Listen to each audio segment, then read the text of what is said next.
How to fix OVO top-up failed via ATM. To fix if you're a failed OVO top-up via ATM, right? The first thing to do is to verify the transaction details.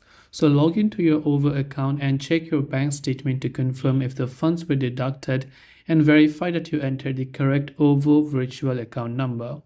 You can also try to check for network issues. If you're using Wi-Fi, try to switch to cellular on mobile, but not just that, on network also, right? Because ATM network errors can cause their timeouts. So you can wait at least 1 hour before attempting to top up again to avoid any type of duplicate transactions. If the failure was related to checking your balance in the app, then try to check your network connection, restart the OVO app, or try updating it from your Play Store or your App Store. And if the ATM services are down, you can use the OVO app to top up via bank transfer or visit a retail location like Alpha Mart. This way you can fix OVO top up fails via ATM. Hope this video helped you out. Thanks for watching. Do subscribe for more tips and tutorials such as these.